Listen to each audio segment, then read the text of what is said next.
Thank you for joining us.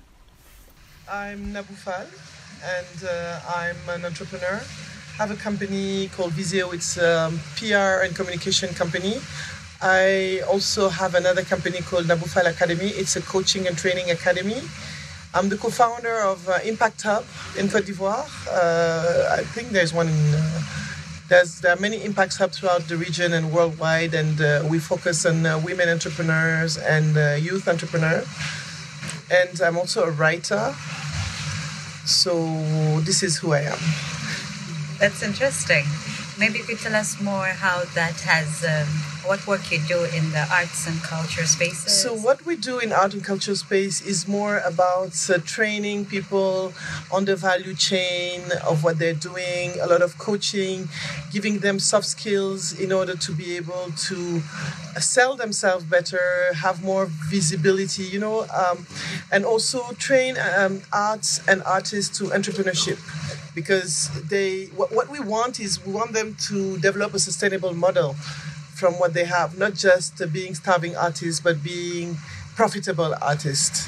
So we really work into that field of incubation, acceleration, and really giving tools for entrepreneurs to be artistic entrepreneurs to be sustainable. Okay, that's interesting. Maybe could you explain more how you've seen that model, different success stories, how that has changed different artists' lives and how it has affected them, how have they adapted? Okay, so what we do recently, for example, we have at Impact Hub, we have something called a demo day. Once we finished a program with our entrepreneurs, maybe in art or fashion or what we do, we teach them also how to pitch themselves. So from the beginning where they start and what they become and how they pitch, it's a total difference from A to Z. The Z is really they know how to present themselves, how to present their business, how to be they're more sellable. And it has, of course, impacted a lot because it allows them to get funding, either if they're social entrepreneurs or if they're classic entrepreneurs. They do know how to go to possible DFIs or investors, or people who just want to invest in what they do and know how to present themselves in such a way that they are sellable and attractive. So I think we have impacted quite a lot of people. So approximately what's the reach of your programs and how many people or artists I have to be because personally I have my academy and we have our program at the incubation. Personally, I can say that me as a person, not only in the art but all fields included, I've trained and coached, individually coached around 40-50 people. And I've trained over 2,000 person myself individually in 15 countries, in 3 languages. So I think I'm trying to have an impact. And of course, I have also an organization, which is a platform. And we have a partnership with Google. That's called WebNet. It's different from my business. And we train entrepreneurs freely to Google digital skills. We're actually discussing with Facebook in order for them to have the tools also, because we cannot be evolving in such a world without having the digital tools to expose oneself. Of course, I can talk about pitch, I can talk about this, but if you don't know how to use the digital tools to present yourself to the world and to show up, because for me it's important to show up, then you will just be someone with talent but with no reach or exposure to leverage on that talent. It's interesting. Speaking about showing up, what inspired you to show up in these different spaces? Actually, my specialty in coaching is personal branding. So for me, I always say that I try to do for others what I've done for myself. I believe that if you have a talent, if you know how to sing, if you are a writer, if you're a journalist, if you don't go on stage, people don't read your book, if you don't even write a book and publish it, if you don't go on stage and sing, if you're an artist, you never go to an art exhibition, you never participate. You need to show up to be known so that your tribe can recognize you. Your tribe can be investors. Your tribe can be like-minded people. Your tribe can be people who share common values with you. So it's very important, especially for us African now. I believe that And I always say that my mission is to transform positively the narrative of the continent, one person at a time. The more of us tell our stories, we will master our narrative, and then our stories will be told by ourselves. Our narrative is controlled by others. When they describe, you came here. When you hear about Mali, you wouldn't come on the news. But when you come, it's a total different world. If I heard about Uganda, if I was just relying on the media, I would never go to Uganda. I would never go to Kenya. I would never go anywhere in Africa because we don't control our narrative. There's a third party that controls. So if we are able to tell our stories, control our narrative, our continent will be viewed and perceived differently by the world. Speaking about defining our own narratives and telling our own stories, what would you advise creatives and artists to start doing so that they can have their own identity when they tell their narrative through the works that they do? I think the first thing they have to do is to focus and to define their values. What are the values they stand for? I would say mine, they really need to, because people recognize you through your values. People go to you because you share the same values. The second thing is, what is their purpose? Why do they do what they do? That art, if you write, why I write because I have messages to send out to women in Africa. I write because I want African women to own who they are. Why do they do what they do? If you're a painter, if you're a singer, if you're a musician, if you're a dancer, why do you do it? What is your purpose? And then define your vision. What is the perfect outcome that you want to reach, even if it's a big dream, even if it seems unreachable? Think big. I want to see Africa shine at all, generally through all of us. So I think big, and I believe it can happen. So have clear values. My values are integrity, authenticity. I believe in generosity. My mission is to transform Africa one person at a time in order to shine collectively, to transform our narrative. And my vision is to see Africa have different stories in the media through each of us. So this is what I expect. I recommend artists to do, to have a vision, a values, vision, and mission clearly defined. So when they speak about what they do, they have roots and they're solid. Speaking about generosity, as entrepreneurs, as artists, we have people that have sparked this vision and this fire in us to start us on our journey. How has that been for you as an entrepreneur, as a creative? And maybe you could expound more on that. I think everything happens also through understanding our stories, our personal stories, and what has in each of our stories stemmed who we are. It's also important to know what was the turning point in your life that made you stand up and that shows you that you cannot go back where you were. You have to move forward. You have to elevate yourself. And I believe in my story, it's my education. I was raised by very strong women, and my mother was a widow when she was 20.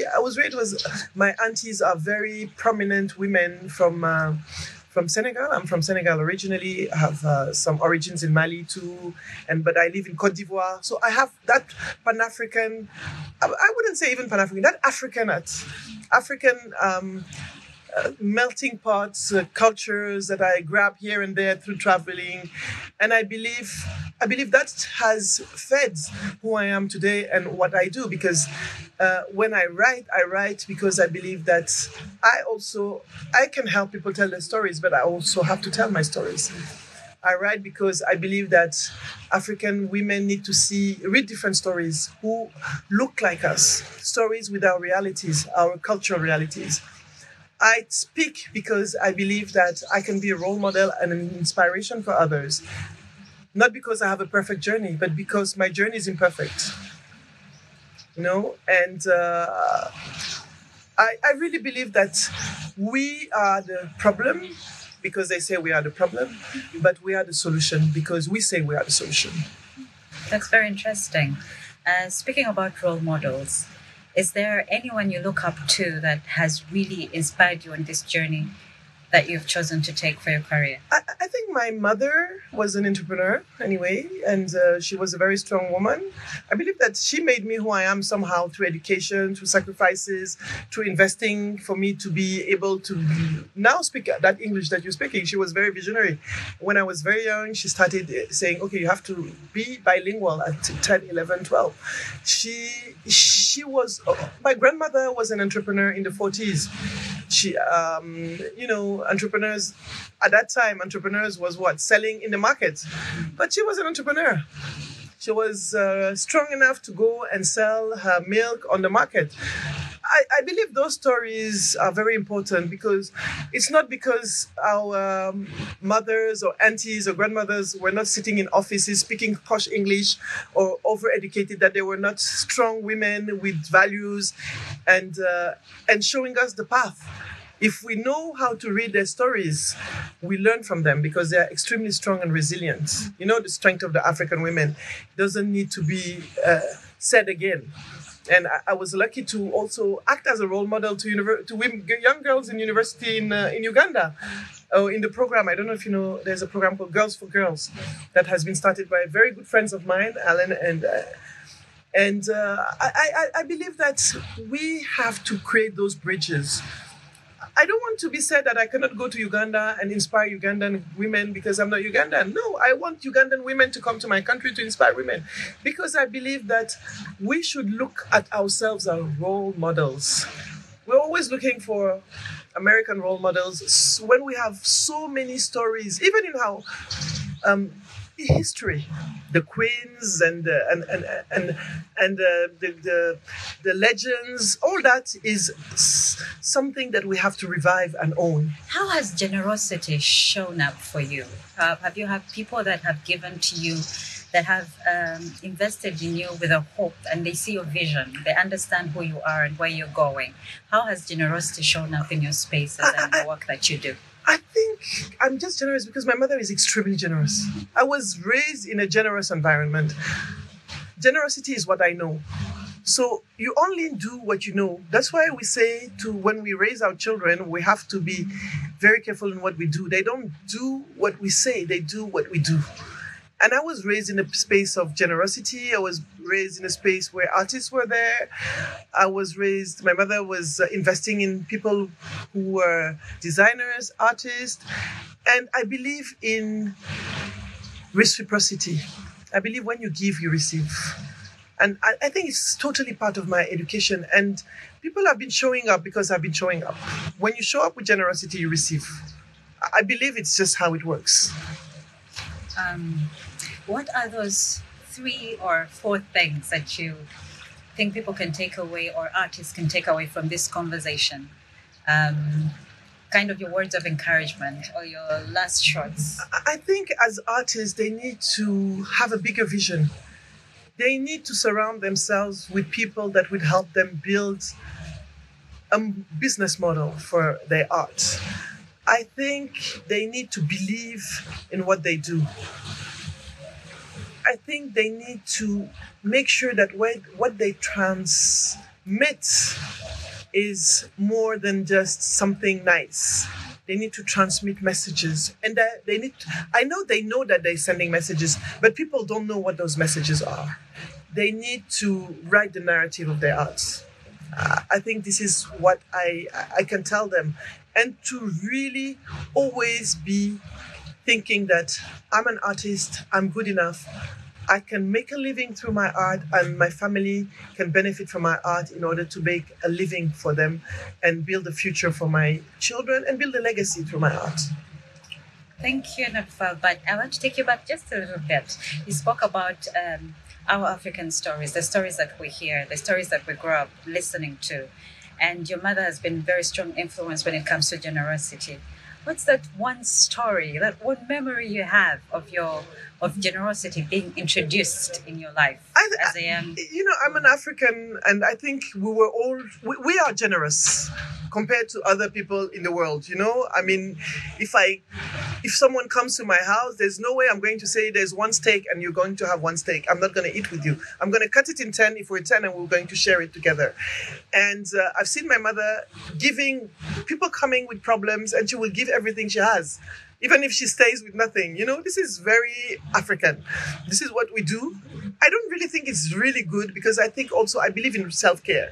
I think we are the generation that will do less sacrifice than our parents. We will give, but we'll not forget ourselves. So I've always seen my mother taking care of other people, giving to other people, making sure that everybody was well, and that she could solve other people's problem. But I also believe that, and I tell her that she has been sacrificing a lot of herself doing that. And I really also believe in self-care. So I'm also saying to the auditors, to the artists that will be listening to that podcast, and to the entrepreneurs, that they also need to sit back and relax and replenish themselves. If you give everything you have, not just material, but as your energy, your everything, you will not be able to create. And you need to take some for yourself to be able to give more to others. Speaking about healthcare and self-care, what maybe 2 or 3 nuggets of wisdom you could give to artists and creatives about different steps or different things, little things that they can do to just ensure that, because as creatives we're always giving, and you can't give from a place that is empty. Exactly. But I think also because of the way that our minds are engineered, that we create, we feel alive. What are those small things that we can do intentionally to ensure that we get into the space of replenishing and self-care? Actually, what I do personally and what I like doing, I believe in taking moments of, in Africa, we're never alone. And we were not raised to be alone, but we need to learn to benefit from solitude and enjoy nature. We have everything, just standing by the water and watching the water, doing nothing really. I'm not saying about doing anything, not being on the phone, doing nothing, just doing nothing. It seems so stupid, but it's the best way to replenish. And sleep when you can and when you need to sleep. I think we don't say sleep is underrated, sorry. So we need to sleep when we have to sleep. Because if your brain is not rested, and I'm talking from experience because I'm an insomniac, and I believe that sleep, when I need to sleep, like yesterday there was an event, I decided I was tired, I needed to sleep 1 hour. I slept.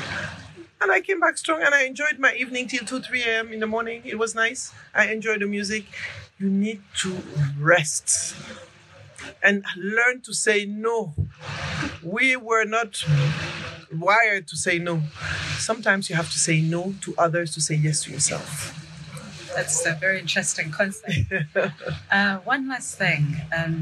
As an entrepreneur, most creatives, we think about creating. The entrepreneurship bit comes later on, business, administration. That's the last thing we think about.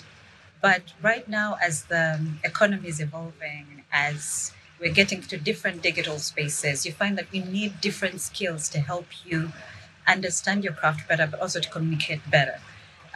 What are those skill sets you can advise creatives to look out for, to start the different spaces they can start getting into that will allow them to keep up with the ever-changing I think they need to learn how to share. An artist is someone that has a gift.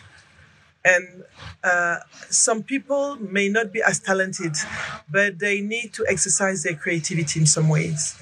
I think that our children need to exercise their creativity, learn how to draw, how to sing, how to paint, how to dance. And I believe any artist can create a space where they can give back while making money. I think that's the simplest thing to do. It's true, you can sell your art, but you can also share your knowledge, share your technique, share your unique point of view. I believe that any one of us has something to give. And it's a way of giving back. You can give it, sometimes you will do it freely, and sometimes you will make people pay for it. I'm a capitalist, right? It's interesting, but it's important when you said that every artist or every creative needs a space Yes. where they can give back to their community but still be able to make money. Exactly. You can do both. You will go to an orphanage and do it for free because it feeds you. And on another time you will go to a company and say that, okay, I can have your managers, I can help them have a creative day and change mind and exercise and develop the team building through that. I did a team building for a client and I called a dancer, a professional dancer, to help us create that dancing steps that will reunite the whole team, because I believe that art helps and it nurtures and it enhances the values within a team. What I hear you say is that we need a place as creatives and artists. We need a space where we can feed from. Exactly. We always need those spaces and different experiences that can feed us. Absolutely. Like this one. Yeah, like Where we are now. In Mali. Mali. Yeah. Okay. How is we're here at the Senegal Art Festival. How has your experience been so far? It's been awesome. I mean, I met amazing people. I'm meeting you, and from the whole of the continent and even beyond, Asia, Burundi, Rwanda. And I believe that this is a place for me to replenish my soul. I don't know how to draw, but I think painting is important. It nurtures me. It feeds me the colors, the techniques, to see that, wow, this was done by this person in Benin. This was done by this person in Nigeria. Oh my God, this Africa is so rich. It reinforces my belief that we have so much to give to the world, but yet we're still not doing it. But we will get there. We're getting there slowly. Yes, we are. So one last shot from you to us, to creatives, to anybody that hasn't been to Mali or anybody that is looking into getting into an art space. Anything you'd like to say? I believe that you become a creative by creating. You don't need to go to Mali, to come to Mali, or to go to anywhere to have a network. You need to go online. You need to leverage internet. You need to find your community, find your tribe. You need to find your tribe, but get out of your comfort zone. You got out of your comfort zone because you could have said, no, I don't. I have so many Anglophone friends saying, no, I'm not going to go because they don't speak English. You have to go beyond the language, beyond the country, beyond the limits. Say, oh, no, I'm not going to West Africa. They all speak French apart from Nigeria and Ghana. No. You need to expand your minds, open your soul. Create an awareness for your brain, because this is food for creation. And food for creation is available nowadays everywhere. You can go virtual exhibitions are online. There are so many tools today. We have no reason of not being enriched unless we don't want to. Well, thank you so much. You're welcome. It was really great talking to you. We learned a lot, and Thank you. we look forward to more conversations. Thank you. With pleasure. I'm looking forward to come back to Uganda and eat my matoke.